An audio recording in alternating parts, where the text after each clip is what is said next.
Hello, everyone. This is Lauren Steiner, and welcome to tonight's edition of the Robust Opposition.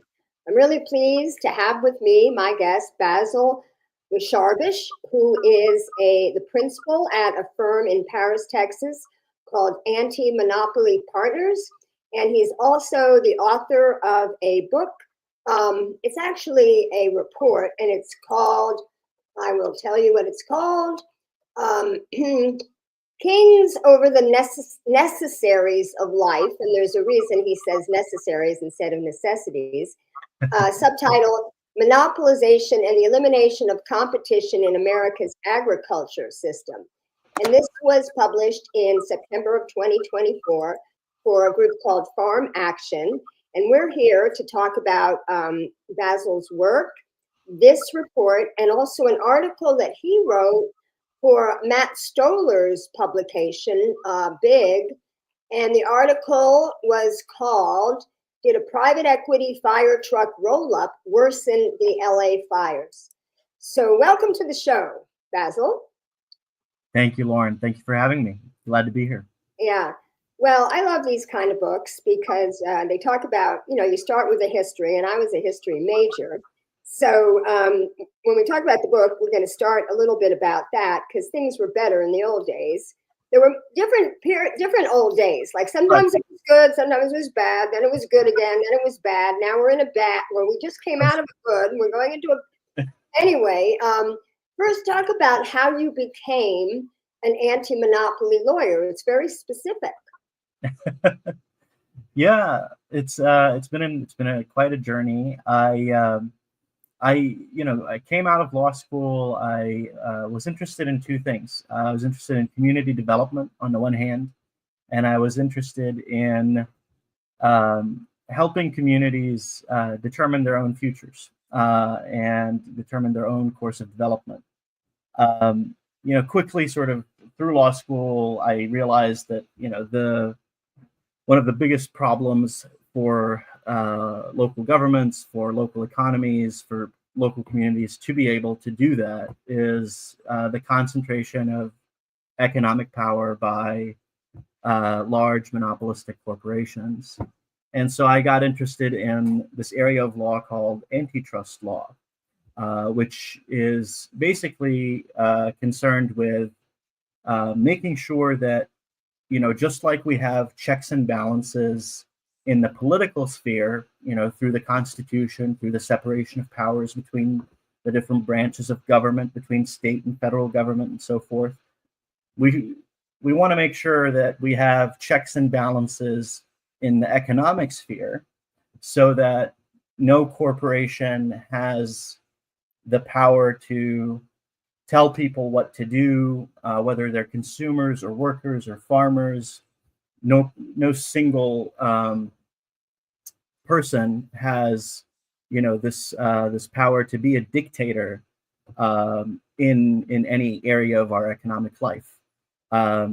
So that's what I started practicing in. I went into first. I worked for a law firm that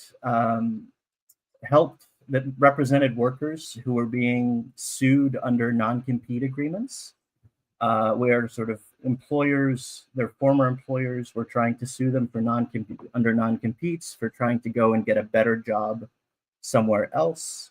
That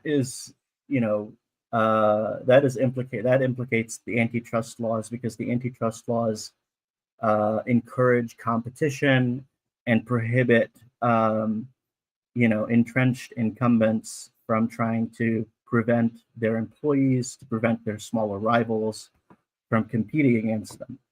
I did that for some time, and then in 2021, I actually had cancer at the ripe age of 29 years old, and it turned out fine. I'm still here, and it worked out. But I had to go through treatment for a while, and so I moved back to my hometown of Paris, Texas, went through treatment, and on the other side of that, decided to open up my own firm, Anti-Monopoly Counsel, and do two things. The things that I have always wanted to do. On the one hand, I do anti-monopoly policy advocacy. I work with groups of farmers, groups of consumers, groups of small businesses, to help them advocate for government policies that stop monopolistic practices, that allow them, that ensure competition in the marketplace, and that don't don't entrench a few dominant incumbents in place. We've done that through advocacy before the Federal Trade Commission, the Department of Justice, the United States Department of Agriculture, etc. And on the other hand, I bring antitrust cases. So I represent also farmers, consumers, small businesses in cases under the antitrust laws and under related laws. One great case, a good example of that is a case that we right now have. We're bringing on behalf of 14 poultry farmers in Arkansas against the executives of a now defunct poultry processor, Cook's Venture, for various deceptive practices under the Packers and Stockyards Act. So that's what I do now, and that's how I came to write this report for a group called Farm Action, which is a group that advocates for family farmers and against the monopoly control of our food system. Okay, well, let's talk about that report, because in the introduction, you say 4 multinationals now dominate the development and production of seeds and pesticides. Wait a minute, that's getting very, no, okay. Single firms monopolize each of the domestic markets for nitrogen, phosphorus, and potassium fertilizer. One corporation wields monopoly power over the manufacture, distribution, and repair of new farm tractors and combines.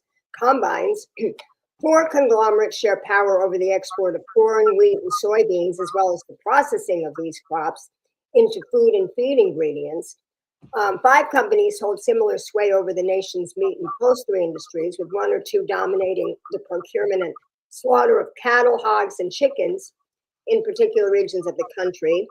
Comparable concentrations of marketing power pervade the fruit and vegetable processing industries and extend to egg production, milk processing, grocery retailing, and grocery sales are now primarily in the hands of just 4 national retailers.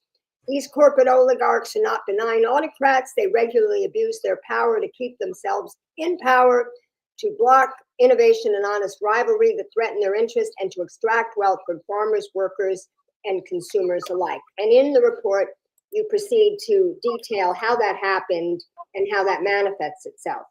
But it wasn't always like that. And as I mentioned, you have some great history. And in particular, you start with Lincoln and what he did after, along with ending slavery. And then you talk a little bit about Wilson. And I didn't really know that about Wilson. So maybe just briefly talk about what Lincoln did, and then how, after Lincoln, McKinley, and you can understand now why Trump wants to change it from Denali to Mount McKinley. And then Hoover, McKinley dismantled sort of Lincoln's reforms, and Hoover dismantled Wilson's reforms. And can you just briefly touch on that? Yeah, sure.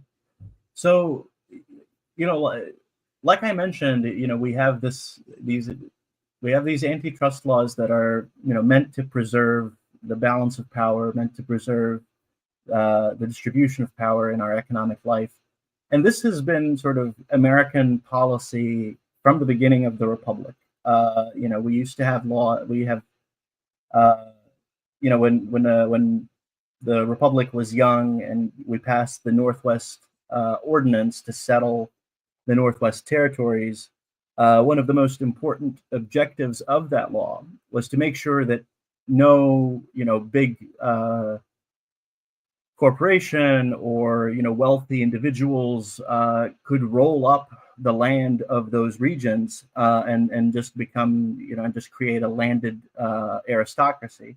They wanted the land to be widely distributed so that you had an economic system that was itself democratic, an economic system that had lots of people who had, their own agency, who had enough to live on and to be able to participate as free citizens in politics. And so they put safeguards in place to make sure of that. And that is what, almost every generation of Americans has been trying to do, including Lincoln's generation. After the Civil War, it became clear that the reason the Civil War came about, the reason the South rebelled, was because this landed oligarchy of 8,000 slave plantation owners controlled the South. Of course, there was also race, just broad racism, and lots of people bought into what those 8,000 oligarchs wanted, but they were the leaders. They were in political control of the South, and they rose up against the Union because they thought that they didn't want the Union threatening their economic power in their ownership of slaves. And so so what Lincoln wanted to do was make sure that that kind of oligarchy doesn't take over the country again. And so he did a few different things. They passed the Homestead Act to give folks homesteads out west and settle those territories in much the same way that the Northwest Territory was settled 60 years prior. They passed the Southern Homestead Act, which was intended to split up those plantations and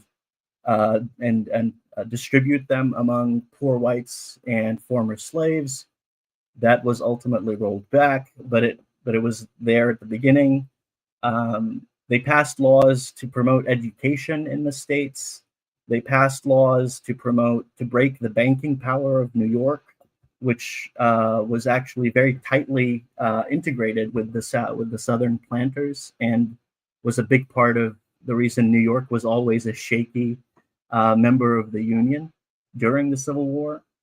So they tried to, restrain the concentration of economic power and create this new country out of the Civil War that would honor the principles of, free men, free soil, and so forth. Unfortunately, it wasn't enough. And as the country came out of the Civil War, you had, massive concentrations of wealth come together to finance these big railroad projects. You had lots of banks coming together on Wall Street and elsewhere, and they started rolling up industries in these trusts. Essentially, they'd roll up all the manufacturers of, say, sugar or meat or steel or what have you, into and they would give control over them to a board of trustees that would run them all together.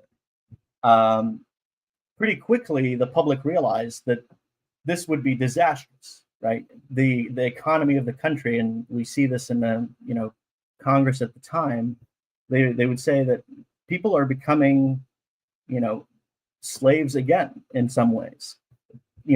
Formal slavery is gone, but they were worried, and this is how they would express it. We wouldn't say it this way now, but they would say it that the people were being subdued into something close to the slavery that we thought we had gotten rid of by virtue of these trusts controlling all kinds of sectors of the economy from far away. And so the people came together. You had a massive coalition, a movement called the anti-monopoly movement, that was composed of farmers, small business people, workers, labor, the early labor unions, and others who urged Congress to pass what were called antitrust laws. And that's where we got our first antitrust law, the Sherman Act of 1890, which established that monopolizing an industry was illegal, and established that, combining with other people to try to restrain competition and trade in the marketplace was illegal. And they thought that that would be enough, that would be sufficient to be able to break up those trusts, to be able to prevent anybody from trying to reconstitute them. But things unfortunately didn't turn out that way. Not immediately, anyways. There is a happy ending at one point, but not in the 1890s. The corporations fought back tooth and nail. And in 1895, you had the Supreme Court, composed of folks who are not so different from the folks who compose our Supreme Court today, made a ruling that essentially gutted the Sherman Act, that essentially made it irrelevant. They said that it didn't cover any production or manufacturing activities. It just covered, essentially like railroads between the states. And that meant that the Sherman Act was basically nullified, and it became a big issue in the campaign of 1896, the presidential election. The next year, what is Congress going to do about this? Is Congress going to revitalize the Sherman Act, or is it going to acquiesce? And that set up a gigantic battle. In 1896, you had, on the one hand, the Democratic candidate was William Jennings Bryan. He was, called the commoners candidate, and he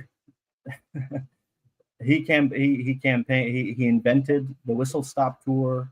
He went around and talked to millions of people, and did it. He was against the trusts and the financiers. And so a lot of the folks who used to fund the Democratic Party at the time, abandoned him and the Democratic Party. And they went with the Republican candidate at the time, who was William McKinley. Sounds like what happened with Clinton, right? Clinton abandoned the workers. He abandoned the unions and went to Wall Street. And, somebody said, I don't know if he said this or this was just said about him, why did you do that? And he said, well, what did Willie Sutton say when they asked, why do you rob banks? And his answer was, that's where the money is. Yeah. So, you talk about Clinton in your report later, but getting back to McKinley, and didn't he also appoint Hoover before Hoover was president? He appointed Hoover to be what? And he started to dismantle all this stuff? So Hoover was appointed by Wilson. Okay. I'm getting ahead of myself in my notes here.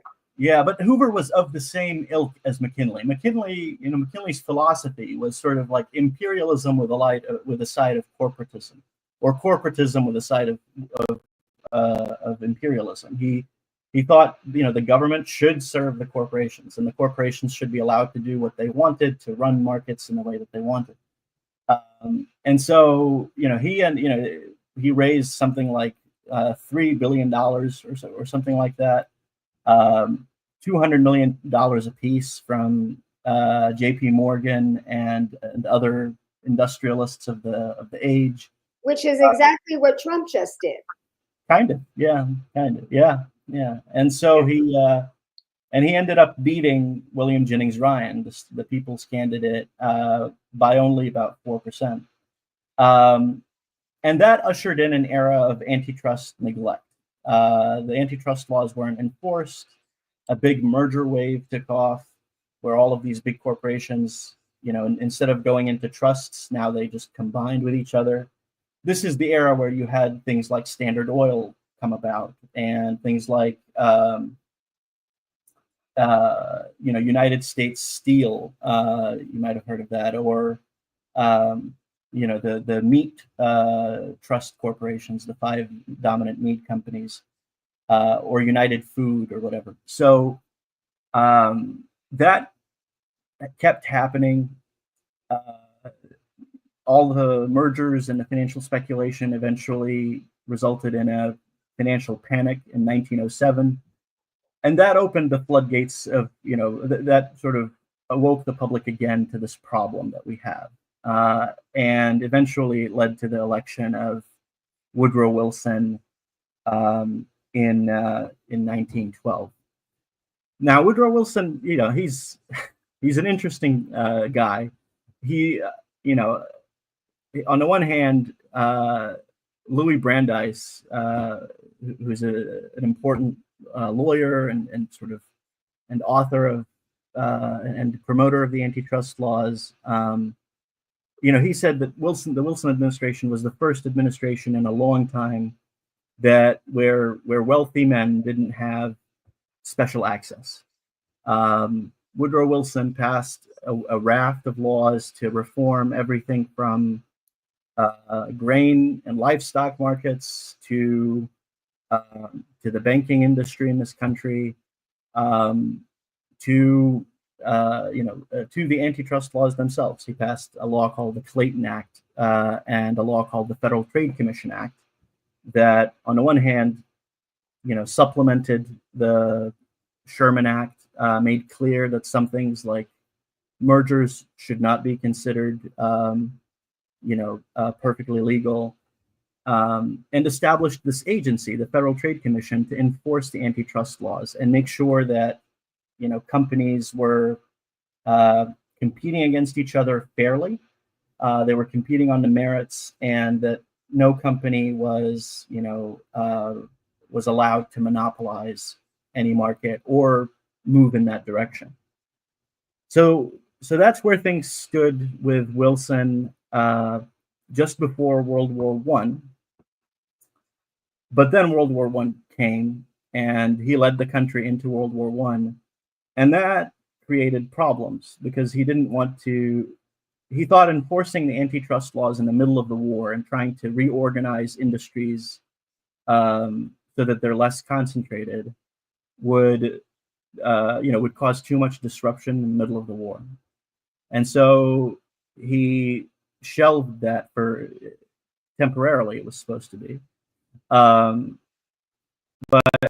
in the course of planning the war, in the course of pursuing sort of wartime planning, what ended up happening is that the government had to work with the big corporations.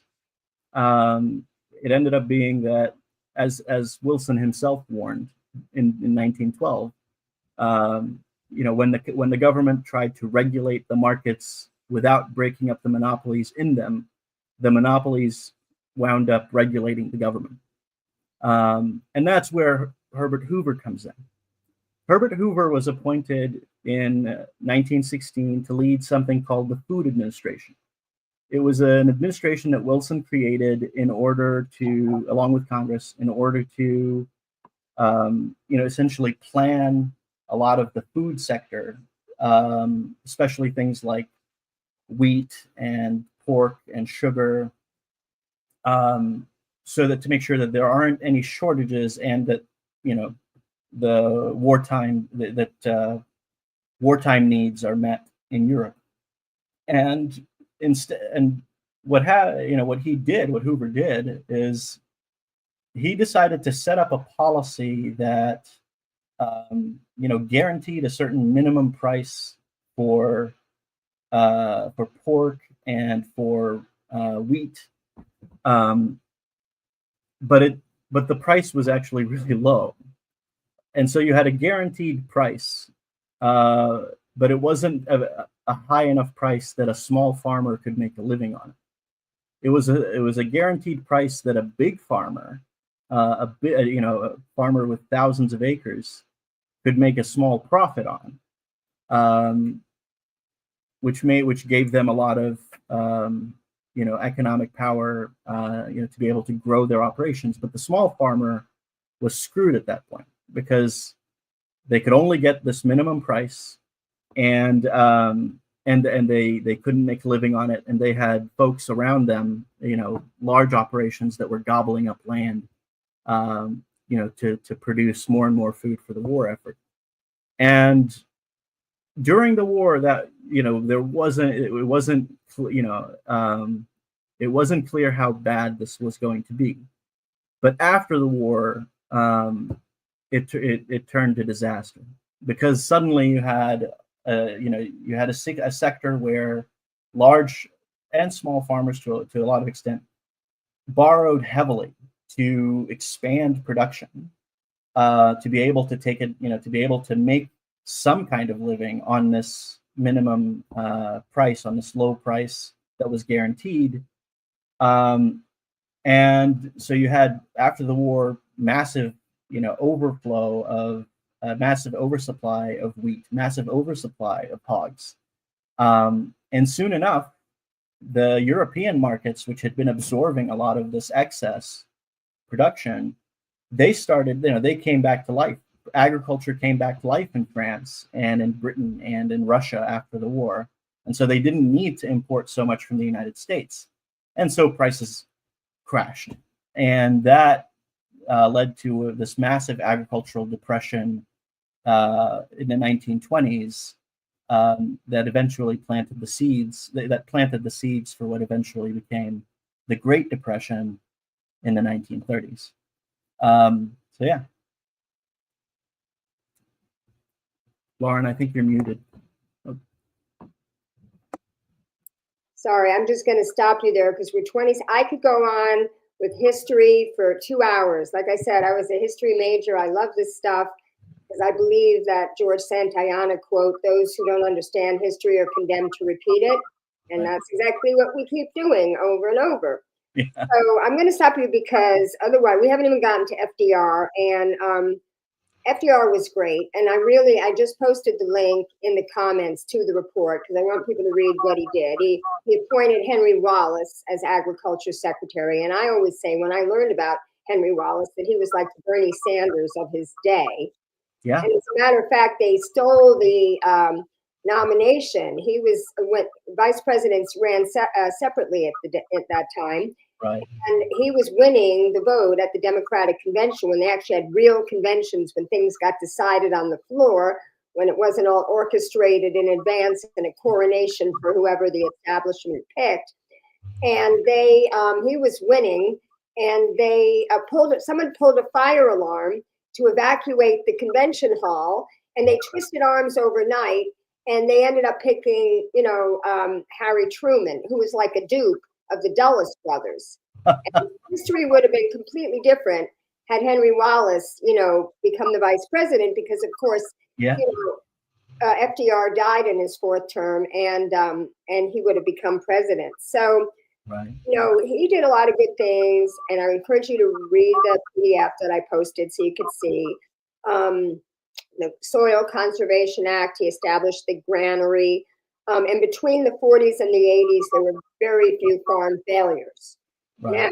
Now, so then we got to the 80s. And I will also say that there was this guy named Jackson, who I thought was very interesting. And I'm not going to ask you about him, but what I made a note of was it was very interesting that he made speeches around the country selling this program to the American public. Right. And Crystal Ball was just saying on her show today, Breaking Points, when they were talking about this, tariffs and whatnot. And she said that Biden did an amazing thing with Lena Khan and Jonathan Cantor as far as antitrust enforcement, but he was too old and doddering to sell it to the public, to show them how this would affect their lives. So this is a very short-lived, period that we had of 4 years of all the great things that Lena Khan did. And I'm going to save that for another show. I mean, it'd be my dream to get her as a guest, But anyway, so he but I'm going to stop you, Juan, just to say, because I think it's important to sort of like describe what happened in the New Deal, because it's critical to sort of realize that like we did actually win in the end, right? We had we had this long stream of struggle against the concentration of corporate power, the loss of economic freedom in, from the 1890s all the way to the early 1930s. But then things changed because, in the 1920s, you had laissez-faire government policy in agriculture. laissez-faire and antitrust, corporations were allowed to concentrate and merge across the board. It was terrible for farmers. It was terrible for the country. It led to the Great Depression being as long as it did, because you had, corporations that were in control of, the given markets. They would see demand fall off because everybody was laid off. And instead of lowering their prices and keeping production high, they would lay more people off and keep prices high. Reducing output and keeping prices high because they didn't feel the need to do anything else. They had a monopoly over, say, cigarettes or food or what have you.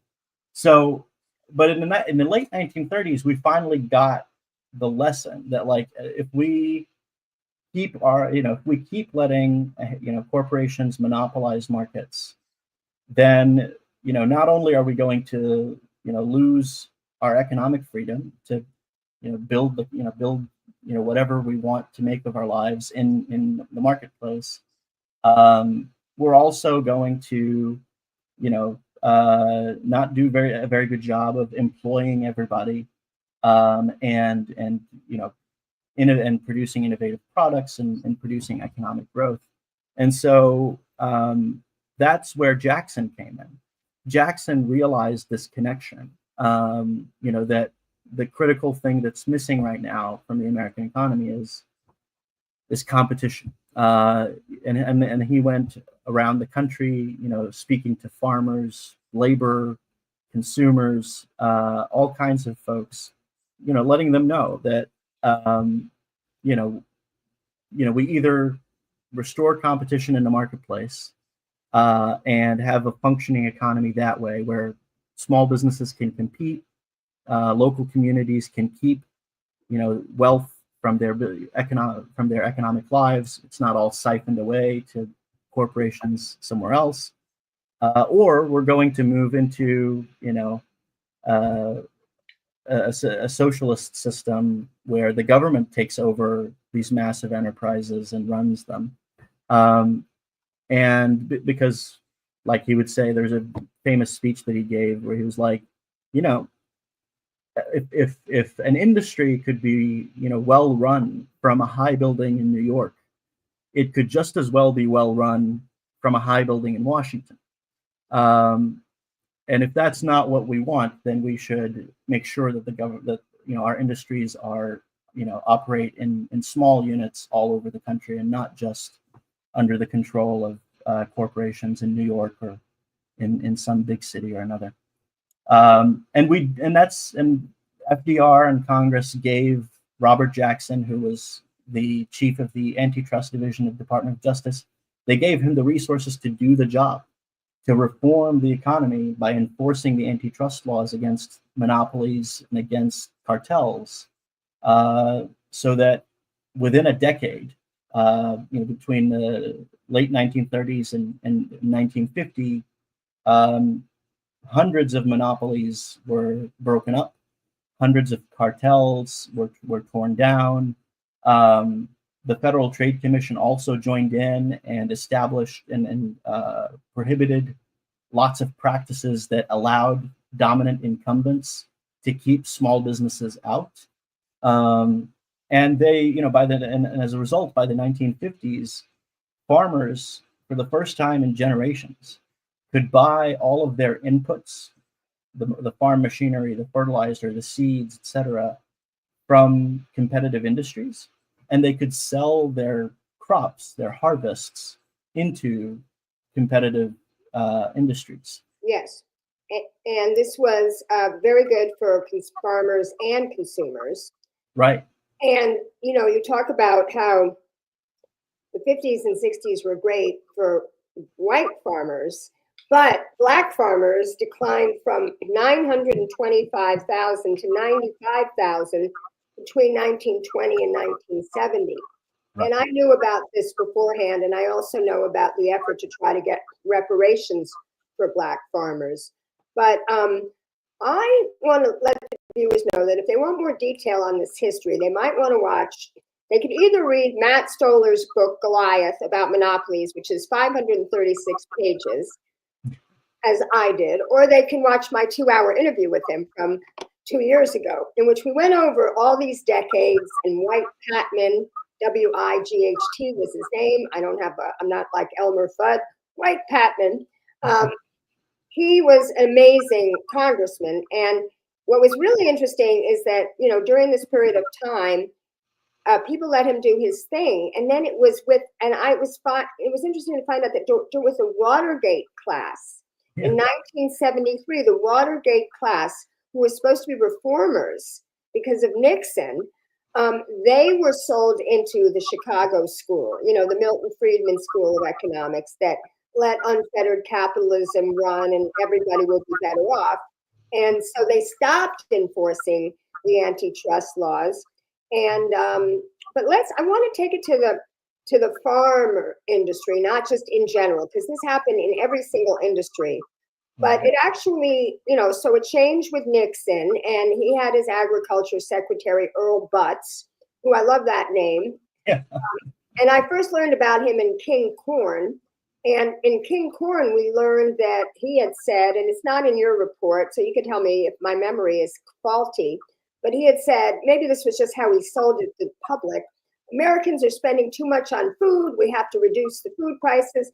So we're going to subsidize these commodity crops, and they subsidized corn, and they overproduced all this corn, and they figured, what are we going to do with this corn? And somebody came up with high fructose corn syrup, and then it entered, every processed and packaged food, and the obesity rate went from 15% to now it's like 75% of Americans are overweight or obese due to high fructose corn syrup and highly processed foods. Yeah. So you talk about other things that Earl Butz did, but without getting into, I don't want to. We're going to get back in the 70s and the 80s, and then Reagan, like even Carter started to deregulate things. He recently died, and people were saying how great he was, and I'm like, remember, he was great as a post-president, but as a president, he was the one that deregulated the airlines. He was the one that deregulated the railroads, and neoliberalism started under Carter. And then it was supercharged under Reagan. But with Clinton, you said the final axe to fall on this was the Farm Bill of 1996, which Clinton refused to veto. And they called it the Wall Street Farm Bill. And that led to the rise of commodity subsidies, which we talked about, and crop insurance. But let's talk about the report. The 1920s, Now let's talk about the report, because you talk about the monopolies in seeds, fertilizers, pesticides, and tractors, and I learned a lot about fertilizers. The potash and the potassium and the nitrogen. Because when you're going to get fertilizer for your garden, you see these ingredients. But I learned about the kind of industries behind them, and you talk about how there's like the big four. And they have a combination of market control, vertical integration, IP, and data consolidation, which harms farmers and communities. So do you want to talk about that? Like, first of all, market control, vertical integration, IP and data consolidation. Like, talk about those things. Yes, I won't bore everybody with the gory details of the fertilizer industry, but the basic thing that happened is that you had coming out of World War II, you had a very concentrated fertilizer sector. Like 1 or 2 companies produced nitrogen fertilizer, like 5 or 6 companies produced phosphate fertilizer. Potash fertilizer was like under the control of 3 companies. And there was antitrust enforcement, which didn't break them up, but it did chasten them from, doing all the things that they were doing to keep small manufacturers of fertilizer out. And you also had, government policies that promoted the development of cooperative fertilizer manufacturers. So you had lots of farmer cooperatives come up that produced phosphate fertilizer and nitrogen fertilizer. You had the Tennessee Valley Authority got into the fertilizer business and became really innovative. It was actually the only innovative factor in the industry. They produced, they created processes for producing fertilizer that required a lot less energy and required a lot less resources. And so they allowed small manufacturers to get into the game that way. that resulted in a massively more competitive fertilizer sector. Fertilizer prices went down, even as consumption went up. A lot of small farmers who could never before afford fertilizer, who didn't know how to use it, suddenly, in the post-war era, they were using it. They were able to fertilize their farms properly. But then in the 70s and 80s, things began to change. In particular, the Reagan administration, decided that they weren't going to enforce the antitrust laws against corporate mergers anymore in 1982. They published guidelines for enforcing the law against corporate mergers that basically said, 90% of the mergers that would have been illegal and would have been challenged in earlier decades, we're just not going to challenge them anymore. And it was almost like flipping a switch. Immediately, you had a merger wave take off in the fertilizer sector. And over the next 30 years, it resulted in massive concentration, such that today, we have basically one company controls, something like 50 to 60% of nitrogen fertilizer. One company controls 90% of phosphate fertilizer sales in the United States, and one company controls like 50% of potash fertilizer sales, and another controls something like 30% or so. And those two, by the way, are Canadian. They have their operations in Canada, and they run all of their sales of potash fertilizer through a joint venture called Canpotex, which is essentially an export cartel for them. So they're basically one company in the potash sector. So those are the monopolies we have today, and basically their existence has made it so that nobody else can enter these markets and compete on a level playing field. They have exclusive contracts with retailers of fertilizer, farm retailers. So, a new nitrogen fertilizer company or a new phosphate fertilizer company, they couldn't find a good outlet for their product. If they also have control over the inputs into fertilizer manufacturing. So if a company wanted to produce phosphate fertilizer, they can't get the phosphate rock that they need, because Mosaic, the monopoly in phosphate, they control that input. And on top of all of that, they just have the power to move massive quantities of phosphates, nitrogen fertilizers, etc., in and out of the United States market. And so they can, sort of single-handedly in each sector, they can shift the market single-handedly. They can shift prices single-handedly, which makes it really difficult for, any upstart company that's trying to, secure financing for its new nitrogen fertilizer plant. It makes it really difficult for that upstart to plan out their investment and to demonstrate its worthiness to investors and financiers, because the investors and financiers just respond with, well, like, you're basically at the mercy of CF Industries in nitrogen, or you're basically at the mercy of Mosaic in phosphate. So how can you actually say that this is a good investment? So, with all of that, that makes it just really difficult that makes it so that these companies control the fertilizer industries. We've seen just, and this doesn't just affect farmers. Farmers are paying higher prices for fertilizer, and that's terrible. But also farmers are seeing worse fertilizers, meaning they're being forced to use more fertilizer, which pollutes the environment. They're being forced to, the fertilizer is being produced at these massive, very polluting plants that are owned by these monopolists. And we know that there are technologies for producing fertilizer, efficiently at much smaller scale. There's one government lab, the National Energy Lab, published findings that they think, they have a process that would allow efficient production of ammonia fertilizer, on farm or at a local level.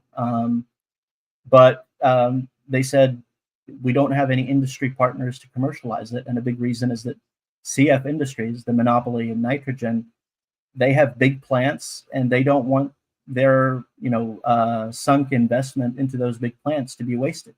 They want to depreciate those plants fully. So this monopoly doesn't just raise prices. This is a good example of monopoly harms elsewhere in the economy. It doesn't just raise prices for farmers.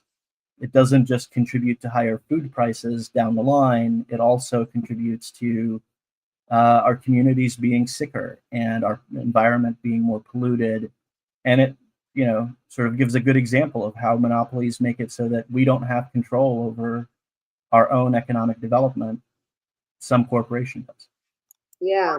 Now let's talk about tractors and combines. Boy, that's an exciting topic here. We're really gonna, if we haven't lost our viewers already, we're gonna lose them. No, actually, I had heard about this whole John Deere case. Everybody knows about John Deere, and that there was some lawsuit that you have to use them to repair.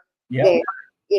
So I want you to talk about that, but just let me set the stage to say that in the early 1900s, you're right, there were 160 companies, but by 1930, it didn't even take that long. It was down to 7. And then they had a consolidation in dealerships to reduce the competition in sales and repairs. Then the manufacturers controlled the software and tools to both diagnose and fix these tractors. And they have undertrained and overworked techs with extensive waits and incorrectly performed or incomplete repairs. And you talk about how the agricultural right to repair legislation, which people have been trying to get passed, would save $4.2 billion a year. So I was just trying to sum up that little bit. Is there anything that I missed in? No, I think you nailed it. You nailed it. And it's, basically what happened is that John Deere, which controls, anywhere between 50 to 60% of the markets for large tractors and combines for farming, they were like by the 2000s, they were like, antitrust is no longer a thing, so we can do whatever we want. And one thing they wanted to do, they were like, okay, we're going to use our control over, the market for tractors and combines to gain control over the markets for repairs and replacement parts. And the way they did that is they started turning their tractors into computers. Computers were put on tractors, and they would, help run the tractor through these massive, sensor networks that kept tabs on everything that's going on in the tractor. And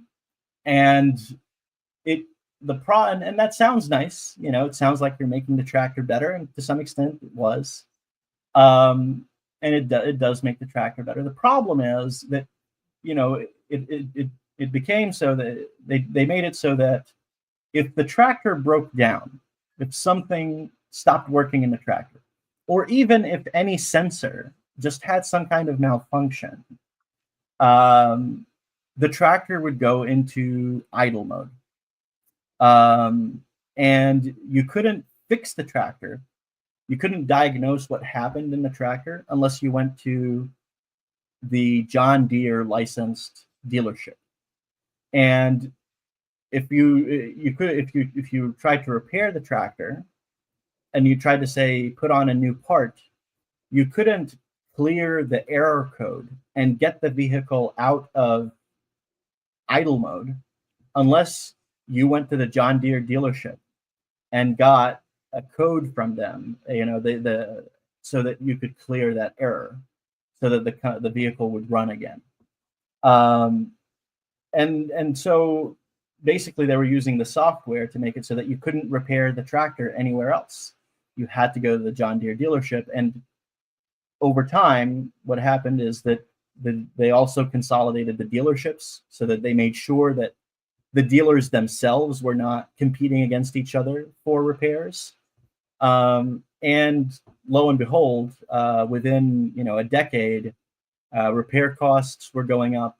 The cost of replacement parts for tractors were going up, and farmers were spending ever more money on repairing their tractors.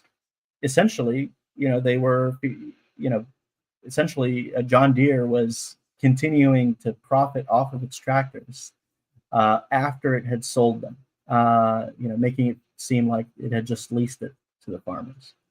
Now, you don't get into the nitty gritty of these right to repair legislations. I don't know if they're like state bills or there's some federal bill, but obviously they've been languishing.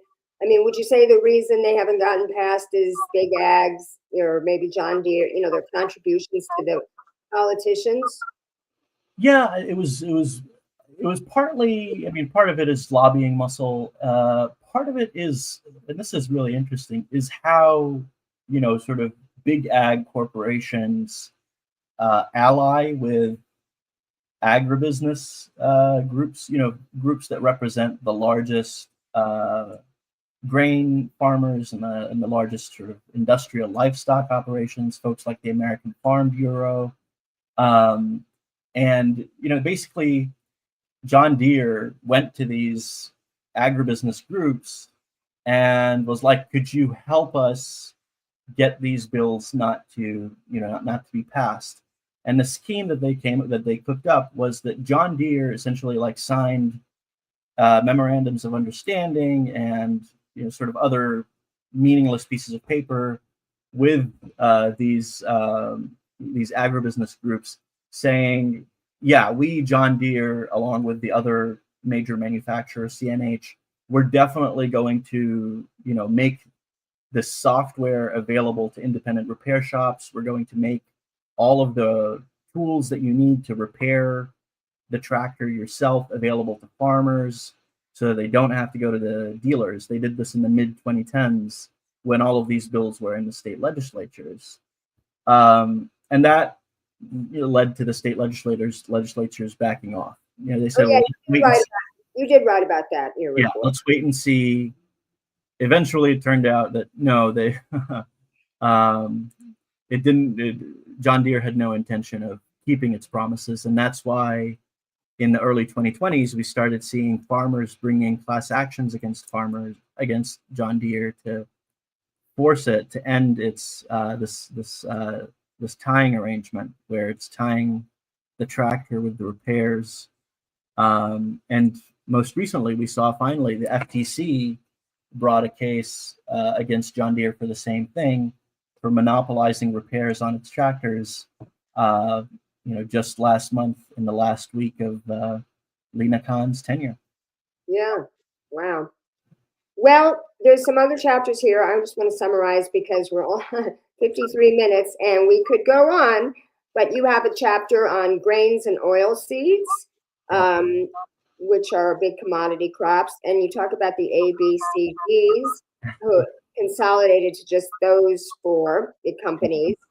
And since 1996, pretty much. And then you talk about how the overproduction of these crops leads to low prices and the government subsidies, because they want to keep them, if there's too much production and the prices are too low, then they want to subsidize them, but they only subsidize the big guys and not the medium and the medium and small farmers are driven out.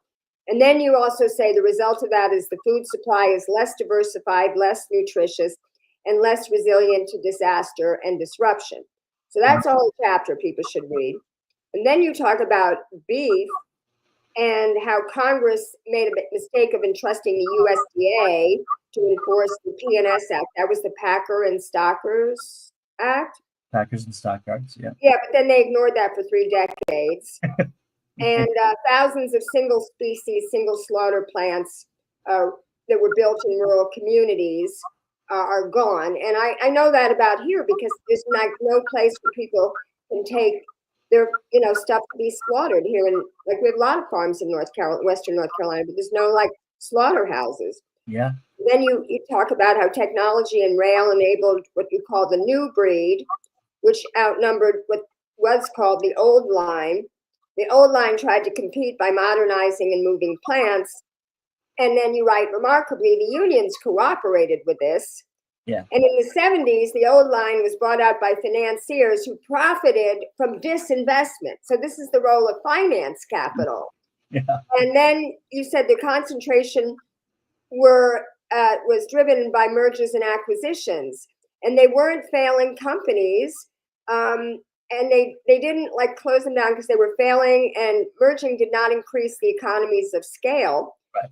And then you talk about the big four meat packers, they're down to, they hold the cattle suppliers captive without the burdens and risk of directly owning cattle. And with the cash markets down, packers benefit over. So that's a huge summary of that whole chapter. But I found that interesting because it reminded me of the show I did with David Dayen about the Sears bankruptcy was not inevitable. Sears was a profitable company that people wanted to shop at and, workers wanted to work at. And he just decimated that. So it's that, there's a whole thing here about finance capital and how that's, all right, so It is a great example of, on the one hand, how antitrust enforcement promotes, just good economic development, right, and prosperity writ large. Because basically in the 1950s, like no substantial company in any market could buy out its competitors. If it wanted to grow, it had to build new plants. It had to build capacity, employ more people, produce more stuff for consumers to buy. And it had to make a good product. It had to win in the marketplace, right? That's in the 1950s. You also had laws that made it so that a small manufacturer could, source things on the railroads at competitive rates, just as competitive as the large manufacturer. And all of that promoted, the industry to develop. And it also limited the role of finance capital. Like financiers couldn't just, bring together a bunch of money from private equity and roll up a bunch of manufacturers in an industry, squeeze them dry, and then sell them. They just couldn't do that. But then that changed in the 1970s and 1980s. And we basically saw these, conglomerates, which are they're the predecessor to today's private equity.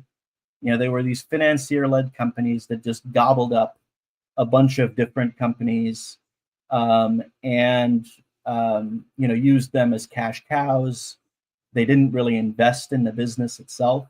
Yeah, it was Michael Milken and Drexel Burnham Right. Lambert back in the 80s. Yeah. Yeah. And what happened in the meat industry was the immediate precursor to that. You had these conglomerates buy up all the manufacturers, and then eventually bust the unions and try to squeeze profits out of them as much as possible, until finally they were rolled up yet again into the big four meat packers we have today. It's interesting that you say they hold the cattle suppliers captive without the burdens and risk of directly owning cattle.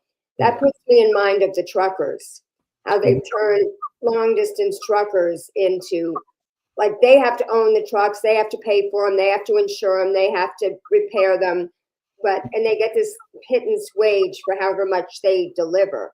It's the model in everything today, and it's disgusting.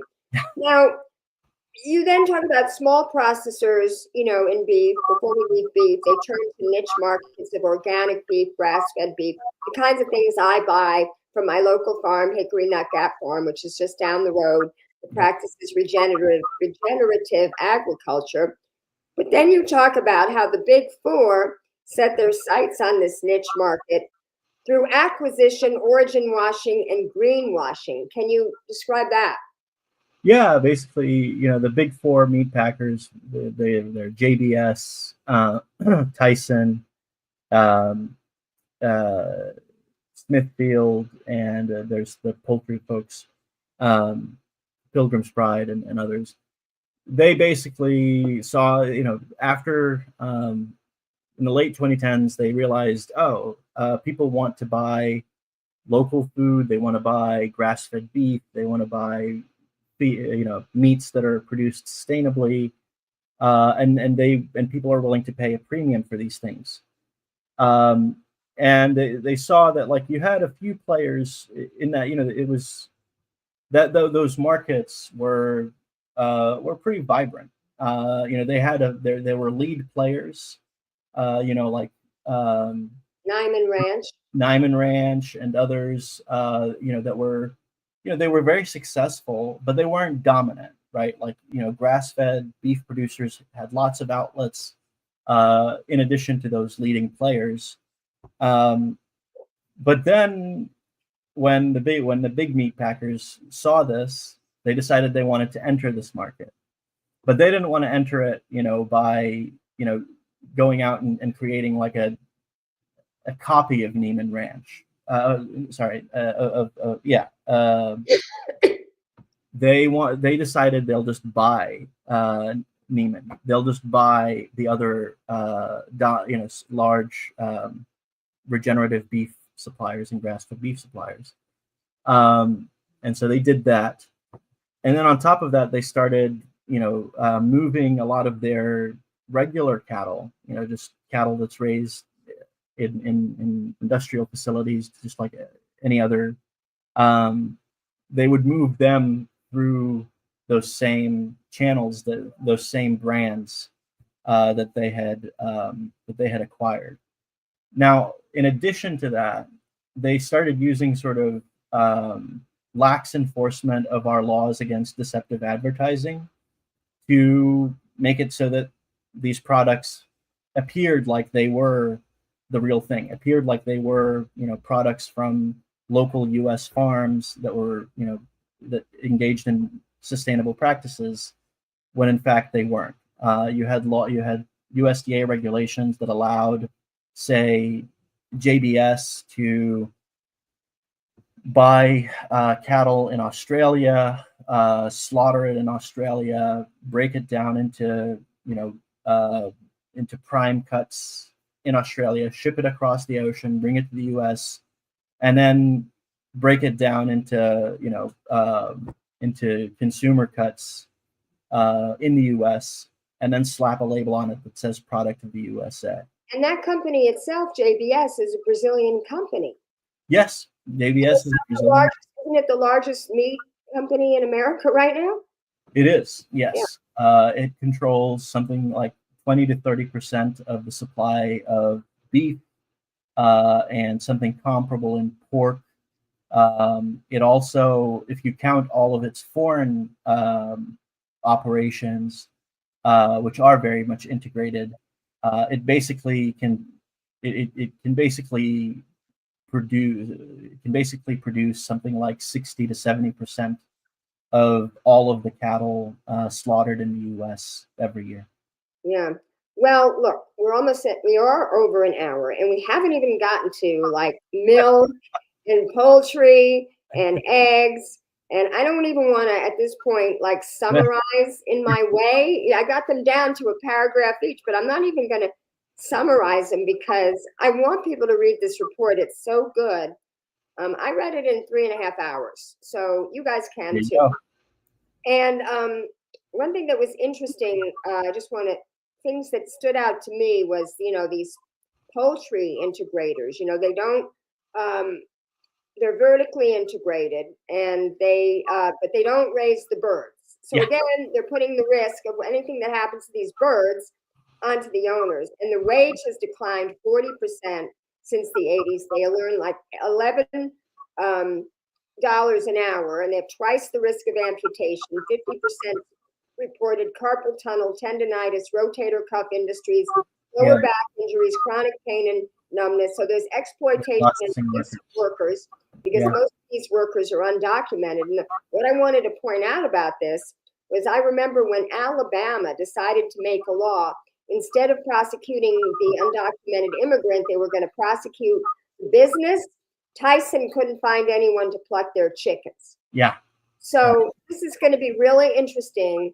And I wanted to ask you, as far as Trump goes, you know, he's planning all this mass deportation. Do you think he's going to make some sort of exception for the farm workers? How do you think he's going to deal with that? Because these are jobs that, you know, picking these crops and plucking these chickens are jobs that Americans just don't want to do.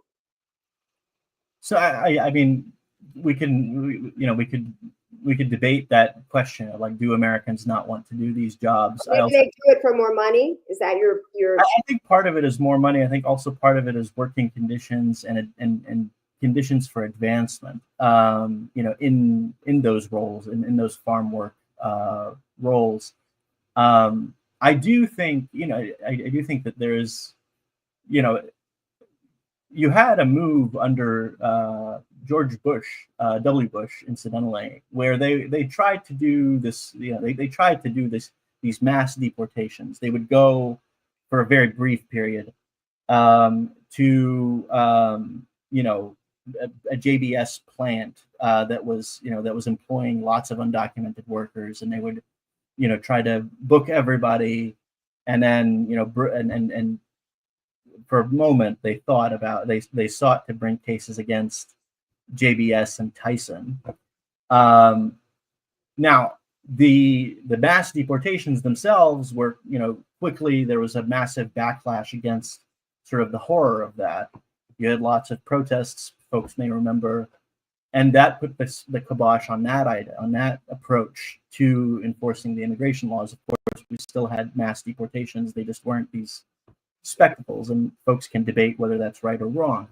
But the issue with enforcement against, you know, employers is that I think for whatever reason, both judges and enforcers wound up letting the big meat packers off the hook on those cases.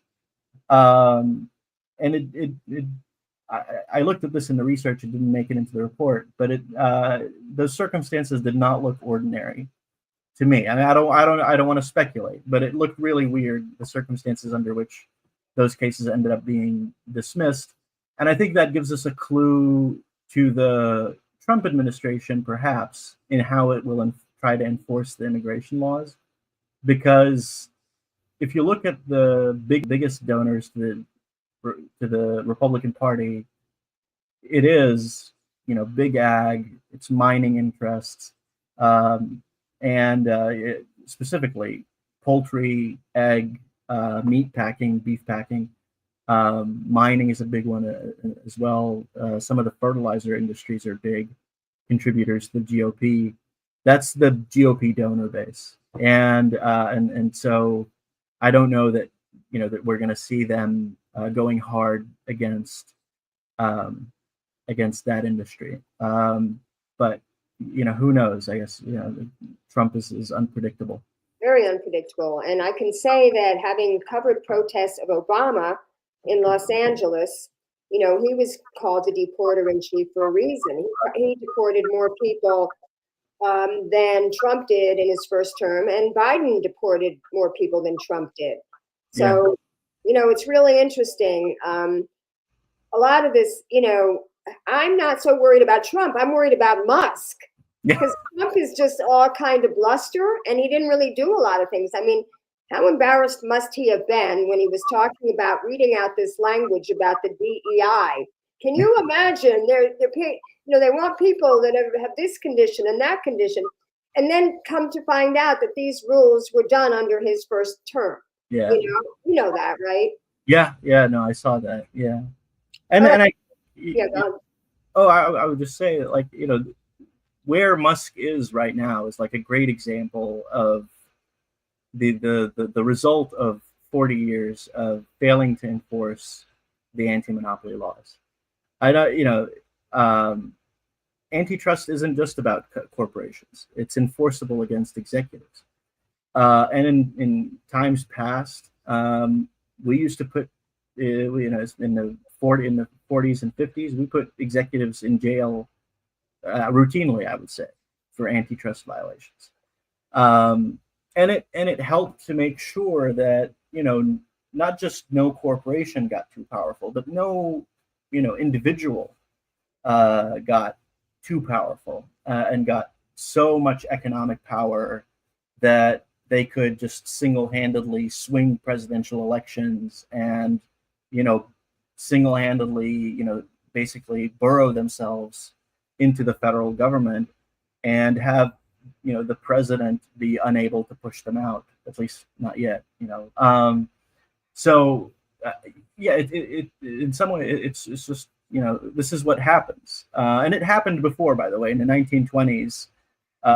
We had a guy named Andrew Mellon. He was probably the third richest man in America at the time, but also just basically controlled like large swaths of American industry through his banking interests.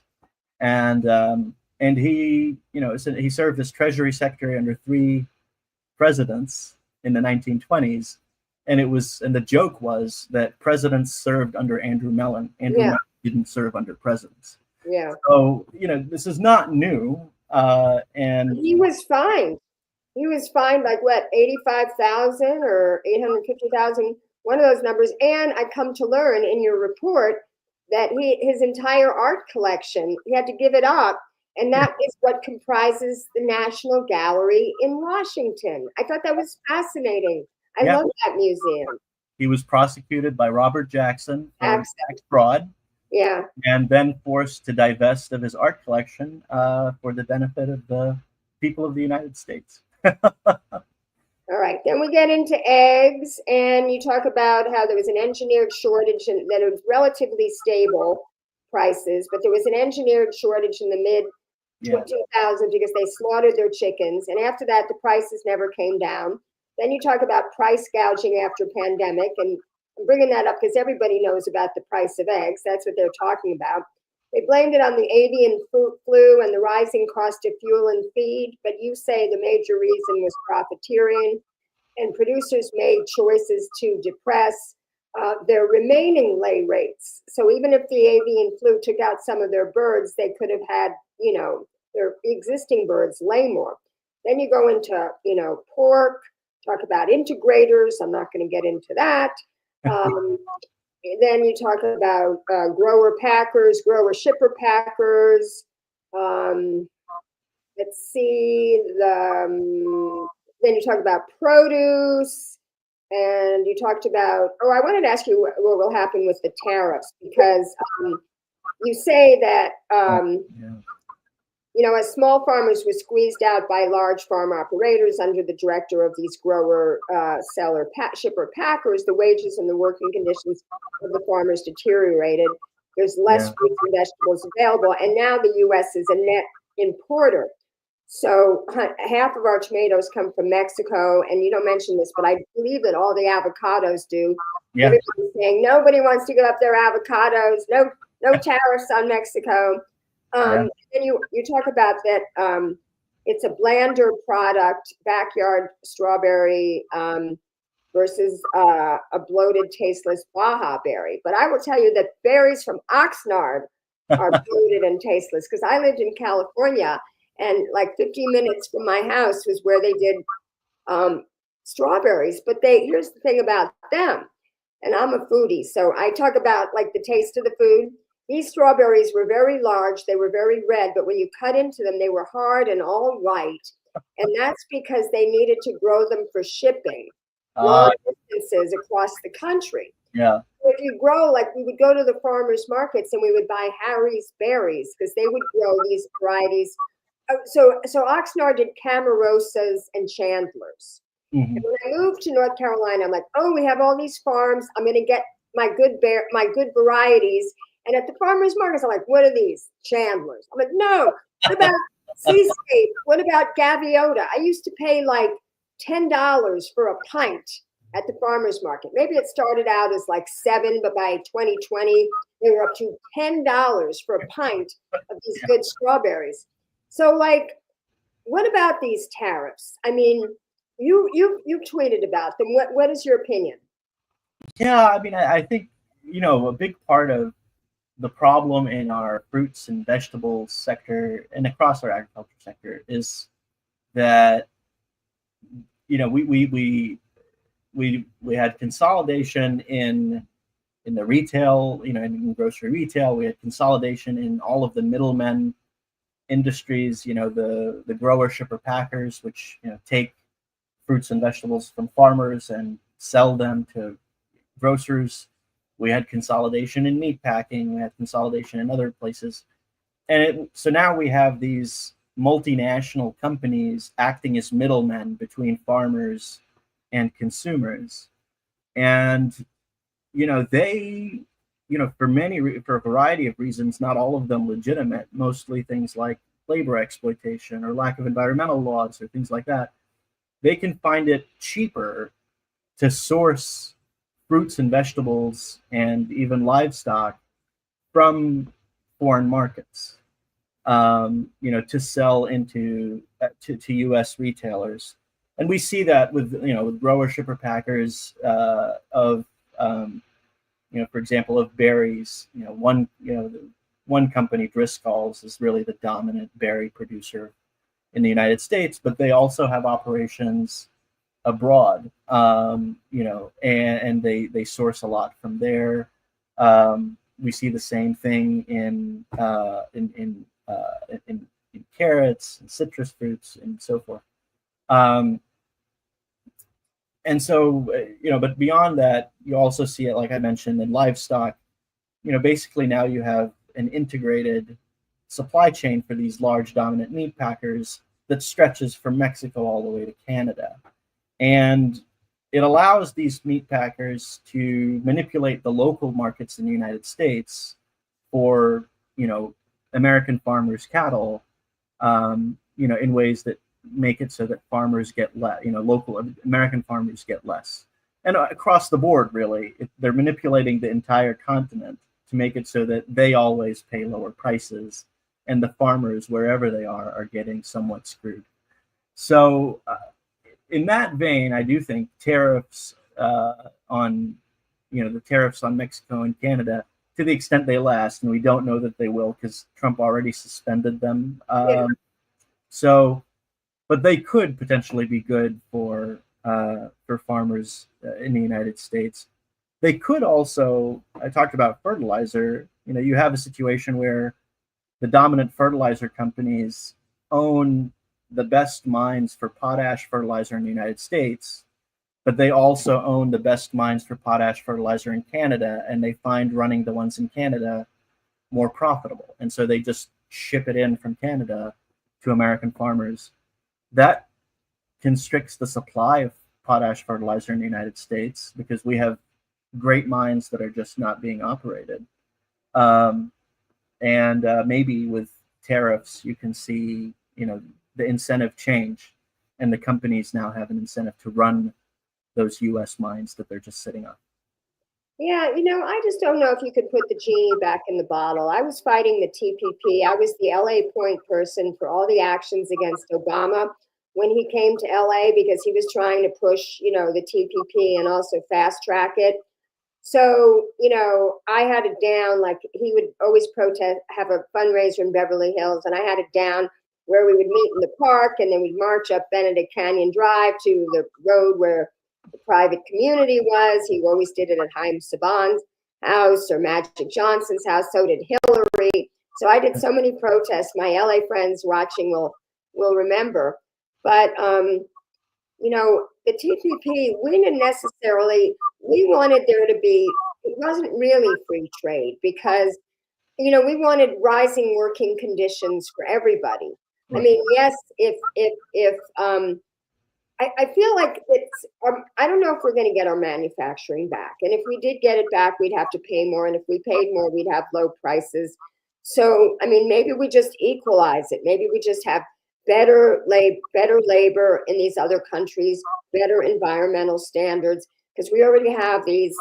The only thing wrong with that is that it is all the shipping, because it does make sense. Like if we could do it locally, it would be better because there wouldn't be so much shipping. Like I once heard, this is crazy, that we grow chickens in California, we send them to China to be processed and packaged, and then we send them back to California to be sold because it's cheaper. That should not be cheaper. Because it's also environmentally very bad, So I don't know. I don't really trust that Trump and his people are gonna, do what's right. I think they're using this, make America great again. I mean, we know that he manufactured all of his stuff in China, as do his kids.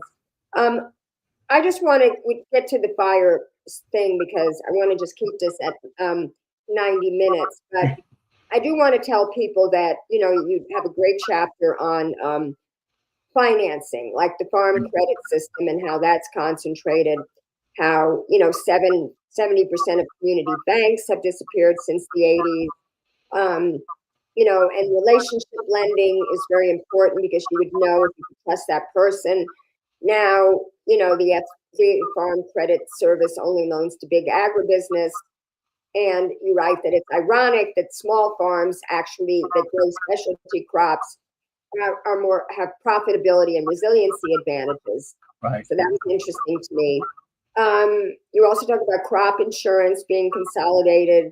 It used to be for small players. Now it's only for large corporate customers because they're focusing in on those grain operators that get subsidies. Yep. Because insurance companies want to, they don't want to pay out. Yep. And, one thing you wrote is that you have to have a separate policy for each crop. So a few nights ago, I did a fundraiser it was called the Appalachian Sustainable Agriculture Program's Farmer Relief Program, because we had Helene here and thousands of family farms were decimated. And the biggest impact was to the topsoil. So I was asking them about what kind of government assistance, what kind of insurance they had. Did they have crop insurance? And one of the farmers I interviewed said, no, I needed to know for the crop insurance, I needed to tell them the number of seeds that I had, the date of those seeds. And we had like 400 of them. So she said she didn't even bother.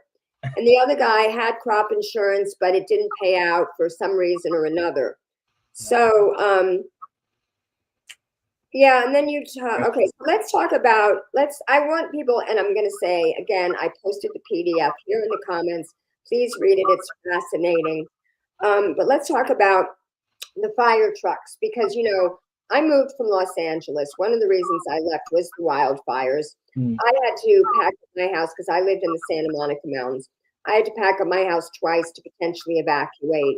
And one of the times was the Skirball fire. If the wind had blown east instead of west, my house probably would have gone up. And sadly, it went west, and a lot of Brentwood people lost their homes. But now we see the two communities, Pacific Palisades and Altadena, totally decimated.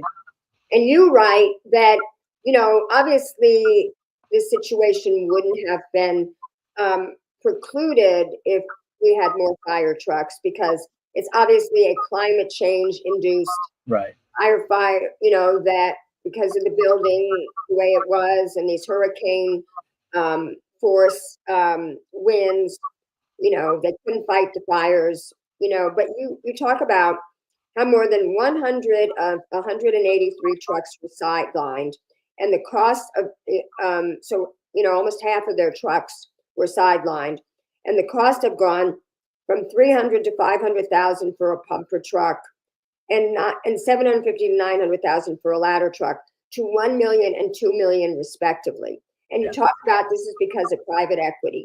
So can you explain that? And that's what we'll close on. Yeah, it's a very similar story to all the stories, the other stories we told today.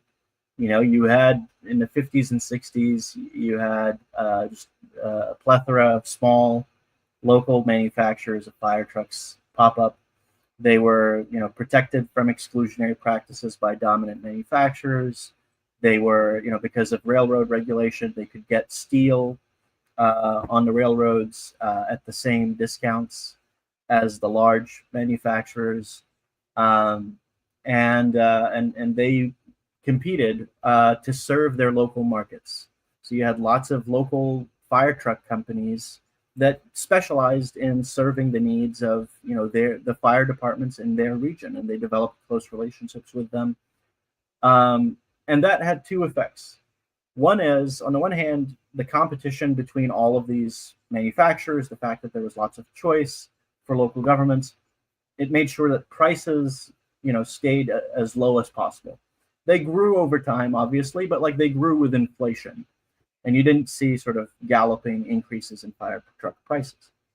On the other hand, another thing that happened is that because there were lots of small manufacturers, each of which had their own plant or two plants, but none of which were all operating at full capacity, you had lots of redundant manufacturing capacity. So whenever there was some sort of spike in demand for fire trucks, you didn't suddenly have a shortage of capacity.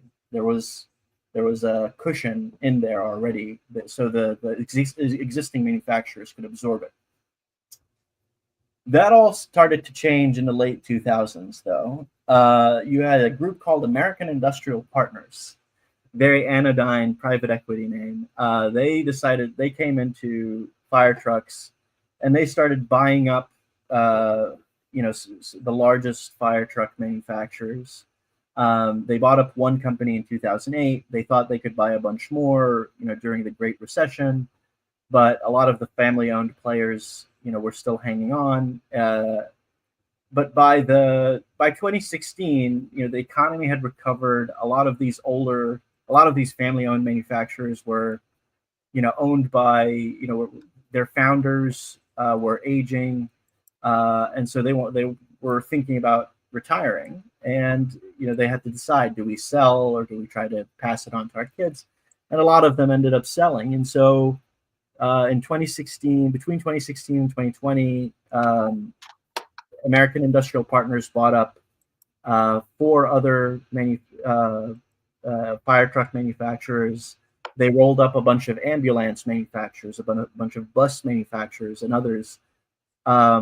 And it resulted that by 2017, Rev Group, which is the company, AIP had rolled all of those manufacturers into a conglomerate called Rev Group. It had 44% of nationwide sales of ambulances and fire trucks. By the 2020s, you had, that Rev Group had something like 33% of all fire truck sales nationally. Just one other company called Oshkosh has had something like 25% of the fire truck market. And another company, Rosenbauer, had 8%. Now, 33% doesn't sound like a lot until you realize that Rev Group actually has a lever to control the last 33% of the market that's in the hands of the smaller manufacturers. How does it do that? Well, in rolling up all of those manufacturers from 2016 to 2020, American Industrial Partners was able to gain control over all of the producers, or nearly all of the producers, of fire truck chassis sold to third-party manufacturers that don't produce their own chassis, that don't produce their own big vehicle body. And so those small manufacturers, that last 33% of the market, they depend in large part on Rev Group to get their biggest input, which is the chassis for the fire truck, which they then equip with all of the different things that they put on there. So with all of that going into by 2021, 2022, you had Rev Group was in a very dominant position in the industry. Competition was a lot more restrained. As I said, there's basically 3 dominant players and then a bunch of small manufacturers who depended on Rev Group. And so when demand spiked again in 2022, two, which is it spiked because um, there was with the federal COVID spending, there was a lot of money for local governments to spend on fire trucks. The Rev Group was able to seize that opportunity. They were able to they shut down 2 plants actually, just as the swing in prices was coming, just as the swing in demand was coming, and so suddenly you had a shortage of capacity in the industry. Rev Group and Oshkosh were getting orders left and right. They had basically reduced the capacity in the industry to produce fire trucks, and they started raising prices. And suddenly, prices were, double or triple what they were just a few years ago. And on top of that, in addition to local governments now having to pay $1 million or $2 million for a fire truck, and in addition to the fact that because of lack of capacity, they're having to wait 2 to 4.5 years for their fire trucks, they're also having trouble fixing them because, much like John Deere, which we talked about earlier, Rev Group and Oshkosh, we're using all kinds of tricks to make it so that a fire department couldn't fix its own trucks, couldn't get the equipment it needed to fix those trucks from anybody but a Rev Group or Oshkosh dealer. And that, in essence, is what led to, what's leading to a crisis of fire preparedness at fire departments around the country. It's not just LA that has 100 fire trucks sidelined waiting for repairs in this situation. It's Seattle and Houston and Atlanta and small fire departments in Kansas and Pennsylvania, all of which are reporting, one, that they're struggling to replace aging fire trucks. Their fire trucks are, they're supposed to last 10 or 15 years. They're having to keep them in service for longer, meaning that, which means that they break down more because they're older. And so now they're sitting on older fire trucks. Those fire trucks are breaking down more, and the repairs to those fire trucks that are breaking down cost more, take a lot longer to do, and that's leading to fire departments, having fire trucks out of service much longer. So that's how a private equity group is possibly making firestorms around the country worse.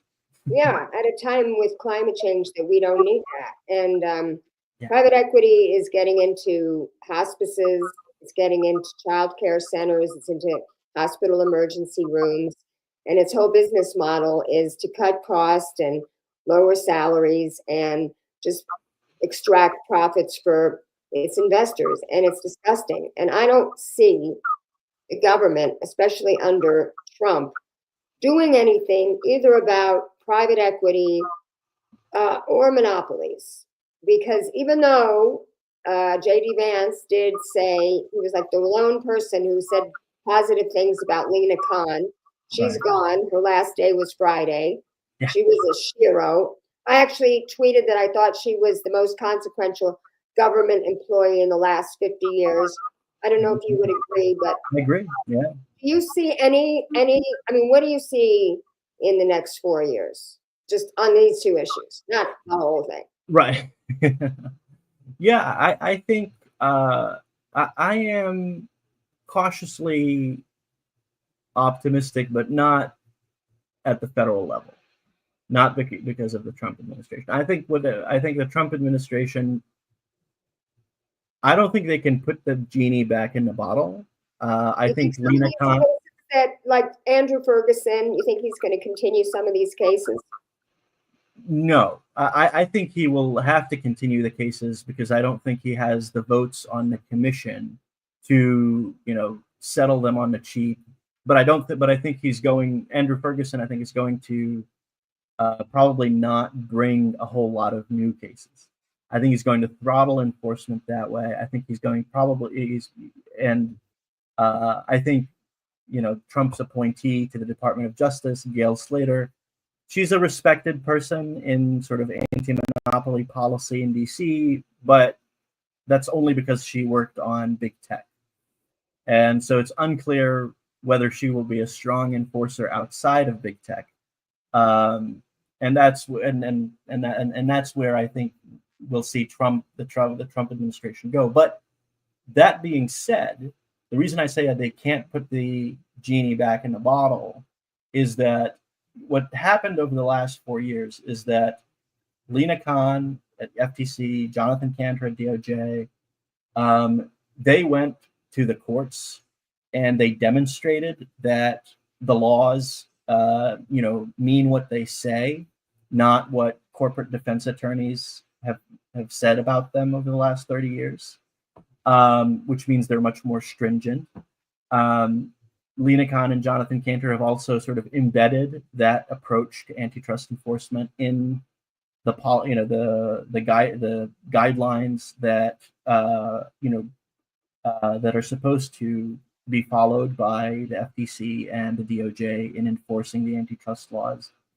And finally, I think Lena Khan, especially through what you said about going around the country and listening to people and acting on their demands, I think they've raised the expectations of a large part of the public for what antitrust enforcers can and should do. And I think what will happen is, and this may be the silver lining, is that even as the FTC and the DOJ under Trump become less responsive to people, I hope and I pray that people will take their complaints to their state attorney general or their local government or their district attorney, because people don't realize this, but the state AG can enforce the same laws as the Federal Trade Commission, essentially. Yeah, but guess what? I just sent this to Lisa Graves. Do you know Lisa Graves? I've heard the name. Yeah, so I just sent this to her because you mentioned attorney generals. Yeah. I got to figure out this. Okay. Okay. Trump ally fires warning shot at Republican AG group with Leonard Leo ties. So this guy, his co-manager, Chris LaCivita, panned the group Raga as a joke in a tweet addressed to GOP donors because they're trying to get control. Leo, you know who Leonard Leo is? Yeah. I mean, he's dangerous. So they're trying to get the Federalist Society to get control of the state AGs. Oh. And that would be terrible because, and I had said to her, she didn't get back to me, but I said to her, the Democratic states was where my last hope was for resistance, specifically through, Democratic legislatures, Democratic governors, and Democratic AGs. But if they get a hold of the AGs, the Federalist Society, in the same way they've gotten a hold of the courts, the judges, we're lost. Yeah. I mean, that would be probably that would be a problem. I think that we're a ways away from that. I think that we will see, as we saw in the first Trump administration, and as we see, in Democratic administration, when Republicans start flexing, the state power. I think we'll see a lot of action there. They certainly have the capacity to do it. And, I think if they feel the pressure from the public to, attack corporate abuses, to attack abuses of, the Trump administration or what have you, then hopefully they will act on it. And I'd like to think so. I'd like to think so, but I'm watching the Republicans kind of lay down in the Senate. They've advanced Kennedy. They've advanced, Tulsi Gabbard. I mean, they are basically showing that they have no principles and they have no courage because they are afraid to be primaried by a MAGA candidate. Right. And so I just, and because they have the majority, I don't really see any hope. But on that note, I am going to put right up here on the screen. Where is it? It's supposed to be up here on the screen. There it is. People can follow you on X, and I am still on X for exactly this kind of reason, because there's all sorts of subject matter experts who are posting on X that aren't necessarily writing for publications or don't have their own Substacks. And I get so much from their posts, and Basel is one of those people. So please follow him.